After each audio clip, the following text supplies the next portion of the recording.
Hola, buenos días. Mi nombre es Rosalía Hernández, soy psicóloga y tengo un posgrado en psicoanálisis clínico contemporáneo.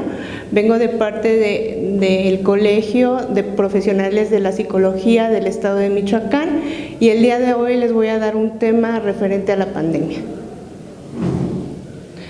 Bueno, el impacto en la salud mental derivado de la pandemia COVID-19.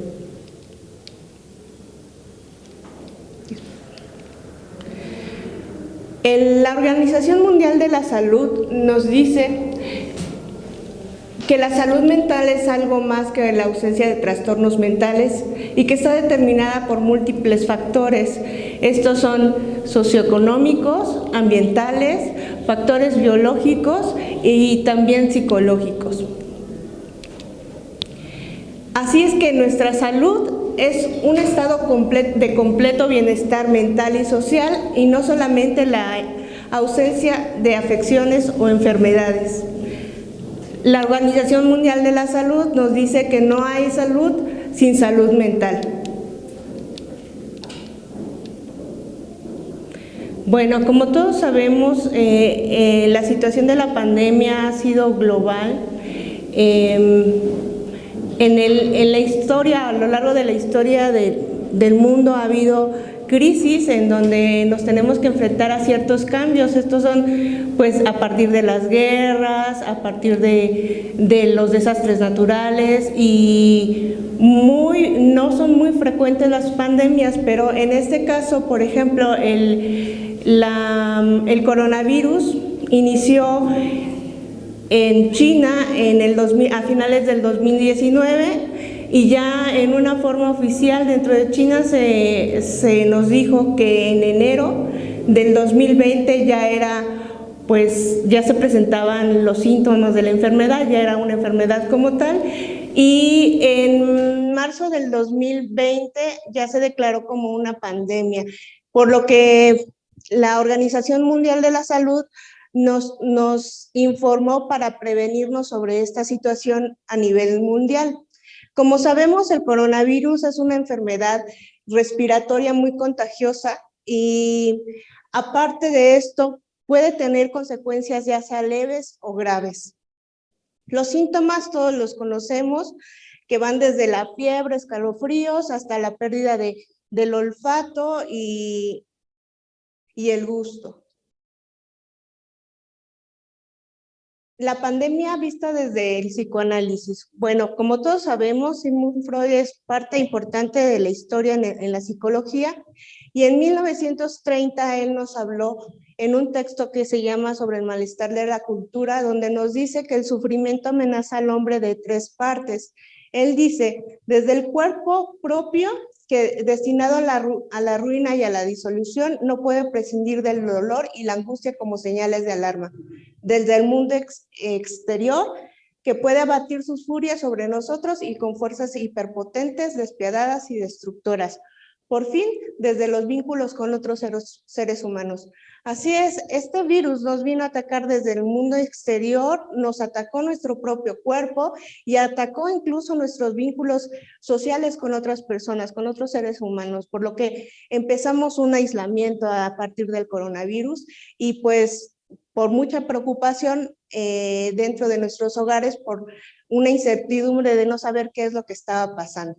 Así es que esta incertidumbre que trajo la pandemia nos dio muchos interrogantes en la población que generaron algunos mitos, por ejemplo, que la pandemia era un plan de exterminio por parte de los gobernantes debido a la sobrepoblación, que era un nuevo orden mundial, que era un ardid del gobierno para manipular la economía, que había sido creada para ataques biológicos, que eran cumplimientos de profecías y que incluso era una purificación de la humanidad debido a que el mundo se ha corrompido.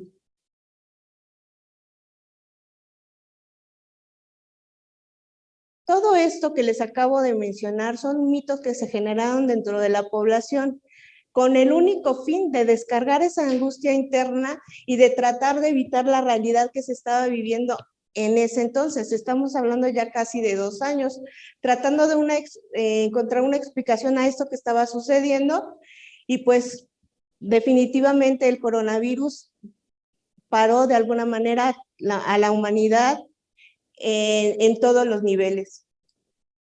Así es que todos empezamos a escuchar, no para todo, no salgas, no tengas contacto con otras personas, y era un no recurrente en todo, y eso también hacía que nosotros nos angustiáramos, porque no estamos acostumbrados a que nos digan no, y sobre todo estamos acostumbrados a romper reglas. De hecho, esto fue un factor para que la gente no creyera lo que estaba sucediendo, y entonces no empezaron a tomar las medidas necesarias para evitar los contagios, y por esa razón se empezaron a dar muchos contagios. Bueno, a partir de ello se generó una nueva forma de vida, utilizando cubrebocas, utilizando gel, el lavado de manos, las distancias, el uso de mucha tecnología que por cierto ya estaba en auge, como los celulares, las computadoras, etc. Entonces empezamos a vivir, a trabajar y a estudiar a través de plataformas de internet, a vivir en aislamiento, a evitar el contacto, a evitar también las demostraciones de afecto, porque ya no podíamos abrazarnos ni saludar, y teníamos que estar de alguna manera pues muy aislados de la gente, y esto también trae consigo muchos problemas de sociabilización. Empezamos a vivir duelos, empezamos a vivir pérdidas y también depresión. Dentro de estas pérdidas encontramos pues las pérdidas de trabajo, o dejar de estudiar, o dejar de convivir con las demás personas. Así que empezamos a vivir con los protocolos de convivencia, como el uso de la mascarilla y el gel constante, así como mantener distancia entre los individuos. Él es el doctor Nacio, él es doctor, es psiquiatra y aparte es psicoanalista argentino. Él nos habla sobre las consecuencias de estas nuevas formas de vida que tenemos. Él nos dice que va a haber que readaptarnos, y que esta adaptación va a traer consigo un dolor por este esfuerzo a volvernos a adaptar a esta nueva realidad o esta nueva forma de vida. ¿Qué sucedió? Pues como ya lo comentamos, empezamos a aislarnos, ¿no? Vemos al mundo aislado completamente. Este virus que lo desconocemos, que empezó a verse como un monstruo cuando ya empezaba a dar señales de vida, porque ya afectaba directamente nuestra salud, afectaba a las personas con las que vivíamos o con las que vivimos. Teníamos que estar aislados en nuestra propia casa, y pues de ahí los hospitales llenos, con falta de instrumentos. Los médicos en ese momento pues no tenían conocimiento de esta situación, y empezaron también a haber bajas dentro de la salud. Incluso llegamos al lugar donde no había ni oxígeno ni camas en los hospitales por esta situación tan grave, por lo cual también afectó gravemente nuestra economía. Las pequeñas empresas o los pequeños negocios empezaron a cerrar por falta de esta economía. Hubo muchas pérdidas económicas que rebotaron, o que fueron la consecuencia que llegara a muchos hogares donde, si de por sí la situación económica era muy baja, se empeoró. ¿Qué trajo aparte de esto? Pues como vemos, la crisis en las personas dentro de los hogares empezó a ser más fuerte, ¿no? Empezamos a tener falta de dinero, pensamientos de preocupación, ansiedad, depresión. En el caso de las mujeres, por ejemplo, el hecho de que tú eras trabajadora y regresabas a tu casa, tenías que hacerte cargo tanto de los aseos, de los niños, del trabajo. Entonces todo se multiplicó para una mujer también, al igual que con los hombres. Y la convivencia entre nosotros, pues si no estábamos acostumbrados a convivir con la familia, fue deteriorándose en algunos casos la convivencia familiar, originando violencia también. Bueno, todo esto repercutió ¿en dónde? Pues en nuestra salud mental. Ay, perdón. Este impacto en nuestra salud mental se fue observando cuando las personas empezaron a presentar estos cambios de humor, depresión, estrés, ansiedad, angustia e incertidumbre. Estos elementos implicaban también un impacto y un ataque a esta nueva realidad, cuyos efectos se veían reflejados principalmente en el yo de las personas. Esto empezó a desequilibrar mucho a nivel global y por ende la gente empezó a utilizar sus recursos, sus mecanismos de defensa en forma pues más fuerte para evitar precisamente esta fragmentación que se estaba viviendo por la crisis que se estaba viviendo. Bueno, estos daños orgánicos, con todo lo que les acabo de decir, que fueron socioeconómicos, ambientales, o incluso biológicos, todo eso trajo consigo otro impacto orgánico dentro de nuestro cerebro.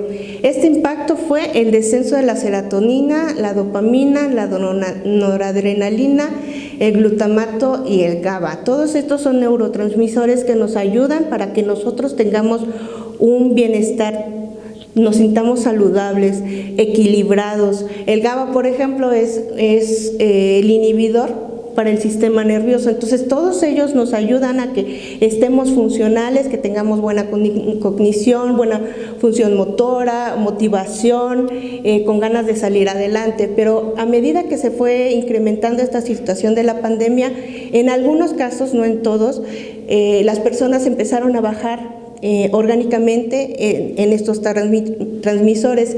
¿Y qué sucedió al bajar estos transmisores? Pues empezaron a subir otros como la hormona del estrés, como la hormona de la acetilcolina, las citocinas, todas estas que dañan de alguna manera el buen funcionamiento de nuestro cerebro, y por ende este desequilibrio orgánico, químico dentro de nuestro cerebro trajo también algunas repercusiones dentro de nuestro cerebro. Bueno, antes de la pandemia, ¿cómo estábamos? Efectivamente, antes de la pandemia había depresión, había ansiedad como los factores principales de enfermedades a nivel mundial. También existían las adicciones y siguen existiendo, y los suicidios, solamente que en algunos casos se incrementaron.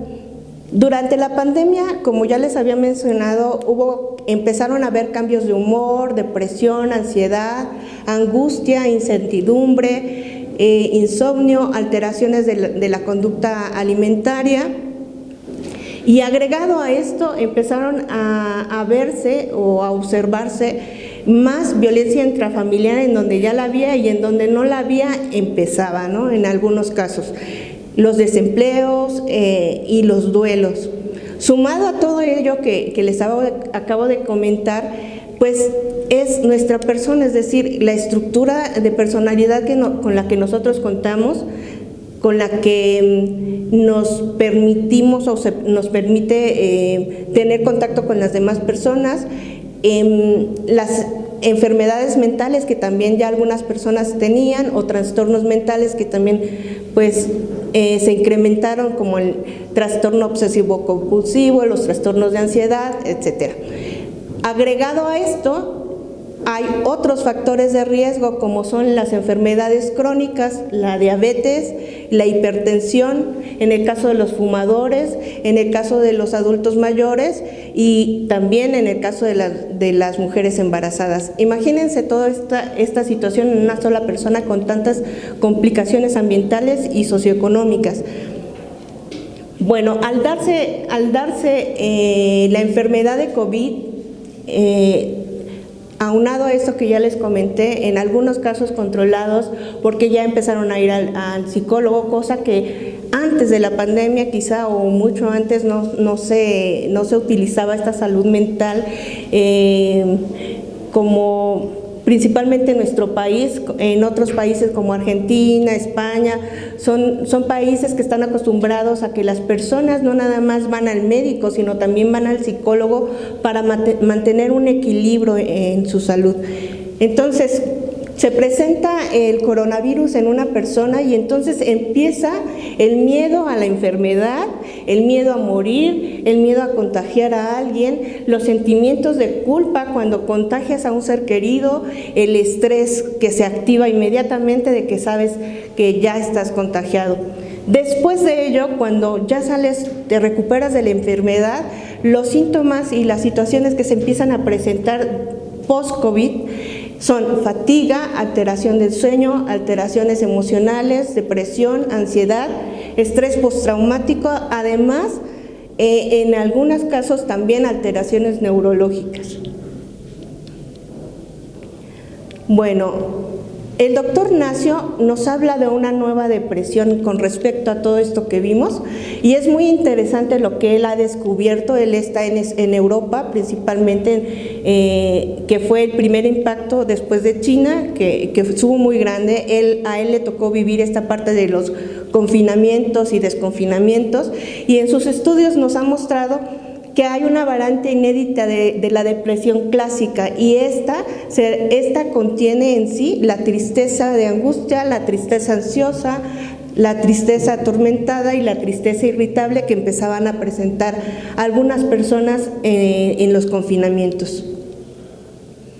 Él nos dice, Aviñón nos dice que el deprimido es un individuo enojado porque se siente que lo maltratan, lo frustran, lo privan y ya no pueden más con la angustia provocada por las frustraciones y las privaciones debido a todas las medidas que están tomando para frenar este coronavirus.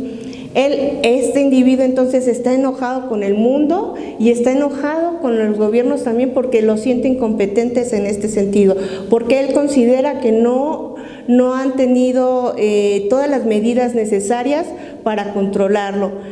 Y recordemos en este caso, por ejemplo, que las personas, especialmente los médicos, en un inicio no sabían de qué se trataba, sabían que era una gripa, pero no sabían cómo controlarla ni qué medicamentos utilizar, cosa que después de casi 2 años empiezan ya a manejar de diferente manera. El sector médico, el sector salud, principalmente los médicos, enfermeras y todos los que trabajaban en los hospitales fueron el primer sector de impacto muy grande porque ellos fueron los que empezaron a sentir esta depresión más fuerte, incluso sentimientos de culpa porque no sabían cómo reaccionar, cómo ayudar a la gente y ver tantos decesos que se estaban presentando, para ellos fue muy fuerte. Entonces, en este caso, el sector salud cuida más a sus médicos en este sentido, porque su salud psicológica es muy importante para que ellos se mantengan equilibrados y puedan tratar mejor a sus pacientes. Bueno, también Nacio nos habla que la angustia tiene 4 motivos. ¿Cuáles son? Pues el miedo, la angustia, el confinamiento, el aislamiento, y estas son las que yo les comentaba: el confinamiento, el desconfinamiento y el reconfinamiento.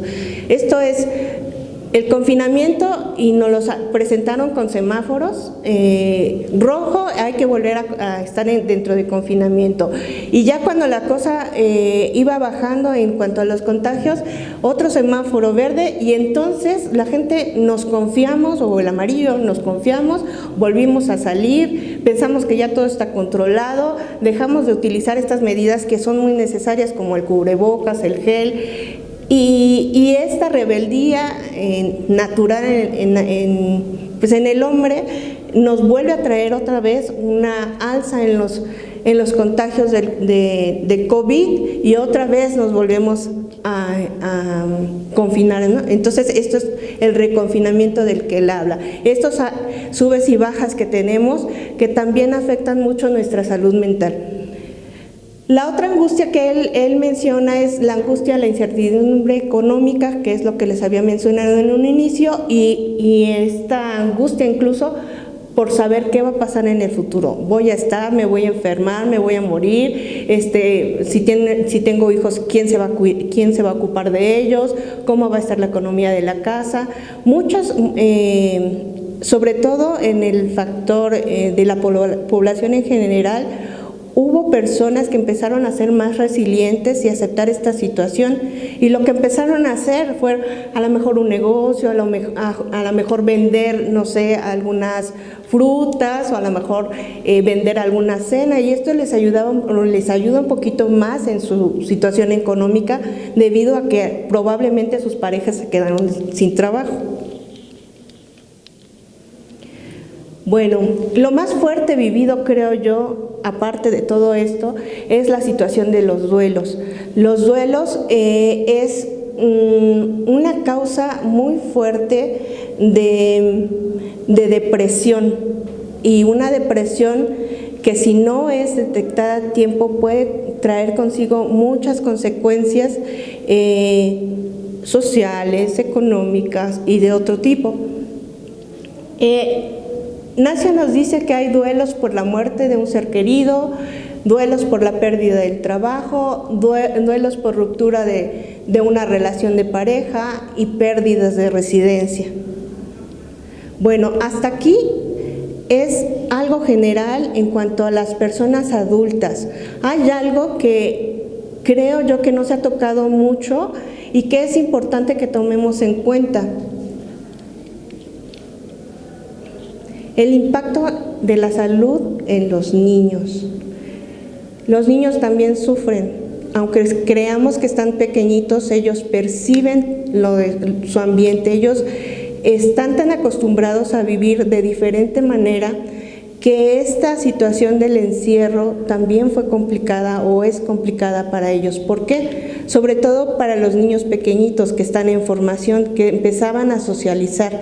Por ejemplo, los kinderes sirven para que los niños empiecen a utilizar sus funciones motoras, su cognición, su sociabilización, y entonces al llegar la pandemia estos pequeñitos dejaron de ir a las escuelas, empezaron a aislar y a ver las cuatro paredes de su casa, ¿no? Entonces esta angustia que se presenta por el COVID se ve reflejada en las dificultades que los padres están presentando, incluso la situación personal entre ellos, y además de eso el encierro. Todo esto es transmitido a los hijos. Quizá no lo digamos con palabras, a veces no es necesario decir estoy angustiada por la crisis que tenemos económica, o porque ya estás enfermo, porque tu abuelito se enfermó. No es necesario decirlo. A veces los padres queremos callar esas cosas y evitar hablar de esto con los hijos. Lo que sucede aquí es que los niños entienden los lenguajes, nos conocen tan bien que ellos detectan a través de su propia percepción, son tan puros, tan flexibles, que ellos entienden efectivamente todo lo que les está pasando, y porque los padres no lo dicen, ellos tampoco lo dicen, también lo evitan.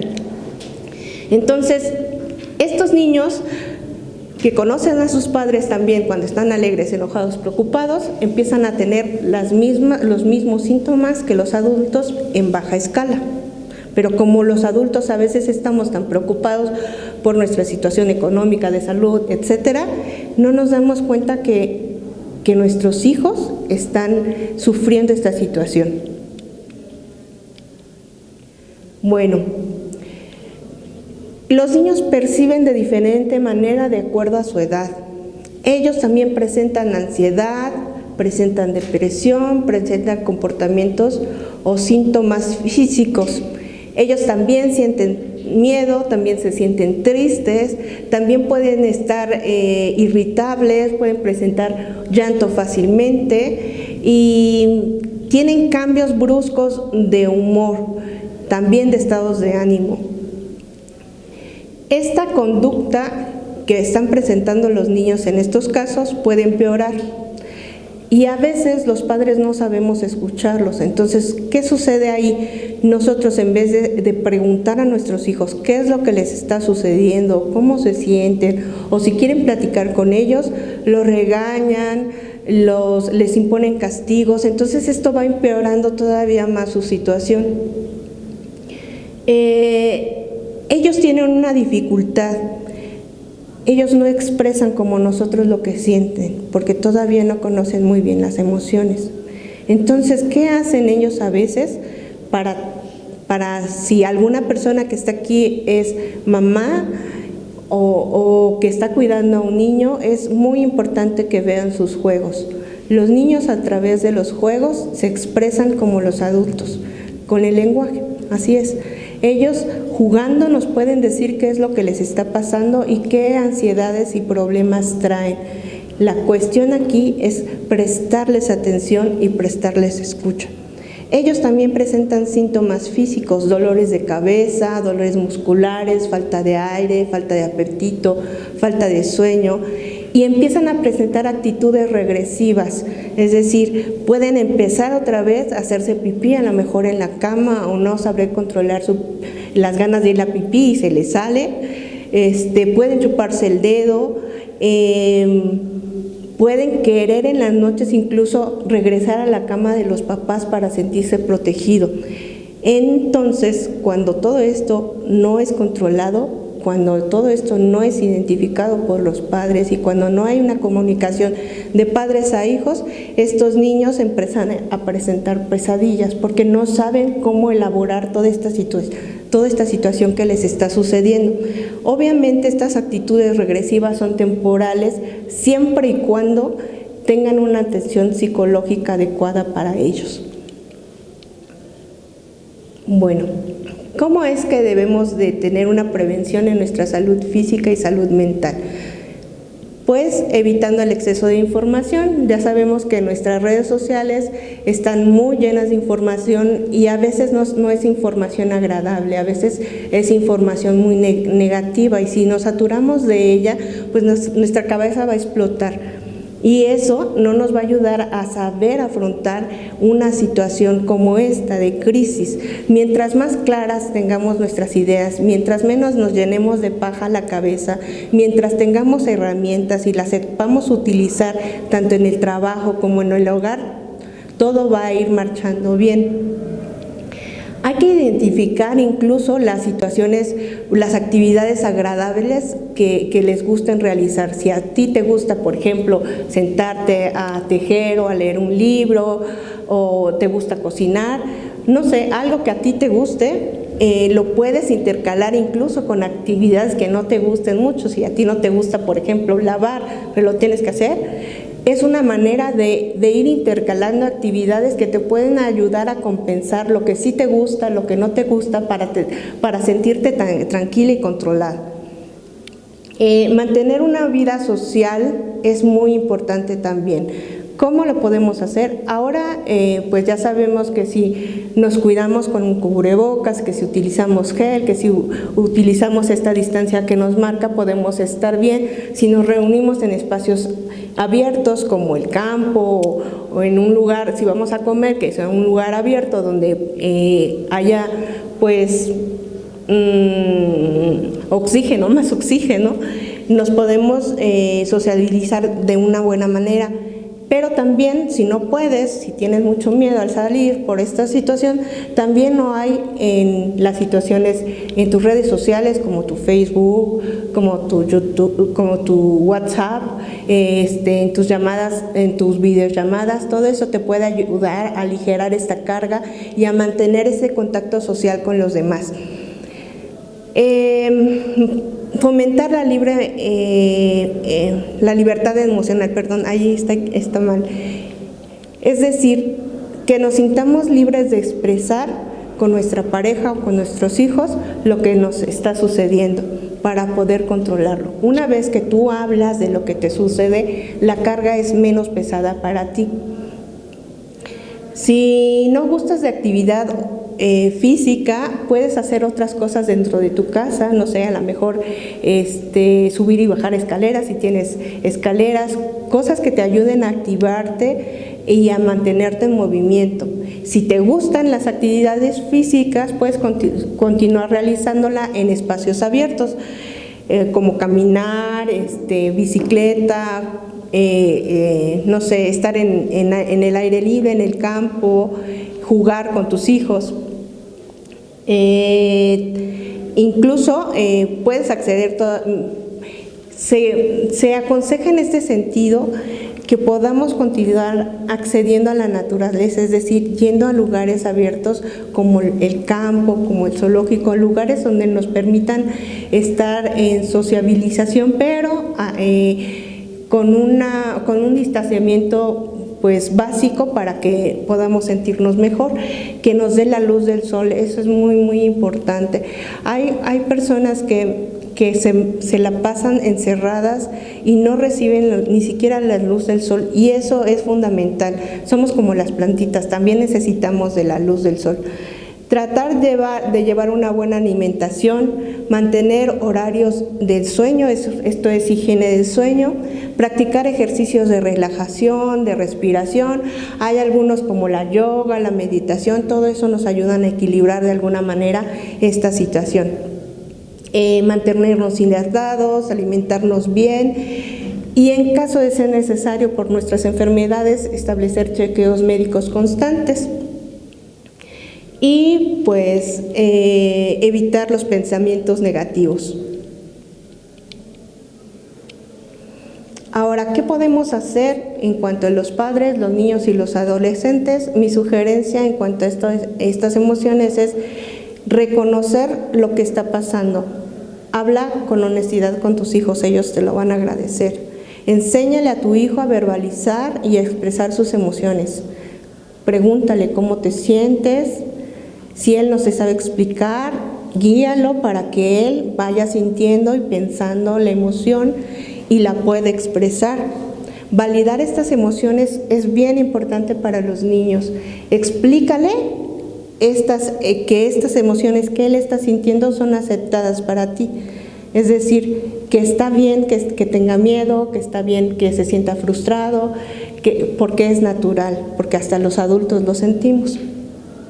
Hay que aumentar la comunicación, hay que realizar, como les había dicho, juegos colaborativos en donde estemos involucrados tanto padres como hijos, para que no haya separación entre nosotros y los niños se sientan, si es posible, estar entre iguales, por ejemplo, invitar a un amiguito a su casa, no sé, algo que pueda funcionar para que los niños puedan volver a sociabilizar de una manera más adecuada. Ayudarles también a incrementar actividades físicas lúdicas como la música, el canto, hacer movimientos.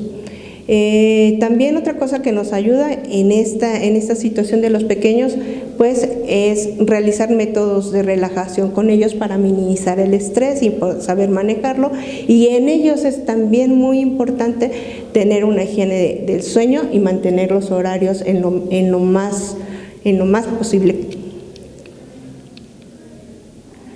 Bueno, en casa pues las rutinas diarias, modificar las actividades, construir nuevas rutinas, todo esto nos ayuda a controlar y a organizarnos. Conocer nuestras metas de cada día nos puede ayudar para evitar y controlar la angustia, introducir nuevos cambios, tener secuencia de actividades, es decir, siempre estar haciendo algo, incluso también descansar. Tener actividades de acuerdo a la edad de cada uno y organizar espacios compartidos y pues todo vivirlo en familia sin sobreexigir a los niños. Recordemos que esto también les afecta a ellos, principalmente porque dejaron de ir a la escuela, y cuando se deja de ir a la escuela también es una pérdida de alguna manera, porque pierdes tu salón, pierdes el contacto con tus compañeros, pierdes el ritmo del aprendizaje que vas llevando, y entonces ellos se ven muy afectados en esta situación y hay que tener más comprensión con los chiquitos. Por último, a mí me gustaría comentarles que si ustedes se sienten muy nerviosos, tristes, ansiosos, deprimidos, si han tenido algún duelo, pues que busquen a un profesional de la salud mental, como un psiquiatra o un psicoterapeuta, un psicólogo, un tanatólogo, que les pueda ayudar a retomar su vida y a poder controlar y manejar estas situaciones. Existen ahora pues muchos recursos, muchas herramientas entre la comunidad de psicólogos, en el colegio incluso han dado mucha capacitación para que los psicólogos estén preparados para poder ayudar en esta emergencia de COVID, para poderlos ayudar en sus crisis y ir solventando esta situación poco a poco.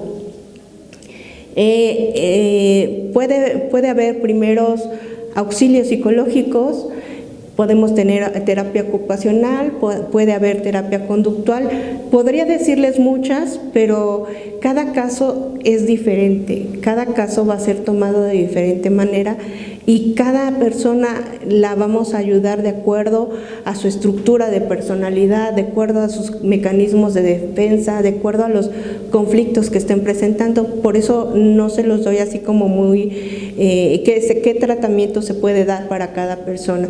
Es necesario que si ya presentas alguna situación psicológica, que con la ayuda de tu psicólogo puedas pues solventar esta situación, incluso si tu psicólogo detecta que es necesario por la cantidad de estrés o por la cantidad de situaciones que están pasando en tu vida y hay un desequilibrio en tu química cerebral, pues que te remita a un psiquiatra. Pero todo esto es pues ayudado en conjunto, médicos, psicólogos, psiquiatras, ¿no? Todo esto nos puede ayudar a todas las personas en general, incluso cuando ya te sientas mejor, si estás yendo a terapia con algún psicólogo y te sientas mejor, procura no dejar de ir. ¿Por qué? Porque es necesario continuar con un tratamiento hasta que tu psicólogo te diga o valore que ya estás mejor, que te encuentras mejor. De lo contrario, a lo mejor romperías un tratamiento y esto, en vez de ayudarte, podría empeorar tu situación. Por eso se recomienda mucho que se le dé continuidad a las personas, a los familiares de personas que hayan fallecido y al personal sanitario o de salud. Bueno, pues la salud mental y el bienestar es una prioridad global en estos momentos, principalmente en México, en el estado de Michoacán. El Colegio de Profesionales de la Psicología del Estado de Michoacán estamos para servirles. Yo soy una de ellas. Cualquier situación, cualquier duda que tengan pueden dirigirse a nosotros y con mucho gusto les daremos la orientación necesaria, incluso para saber qué tipo de psicólogo los puede ayudar. Y pues con esto me despido, le doy las gracias por su atención, espero haberles podido ayudar y cualquier duda estoy a sus órdenes. Muchas gracias.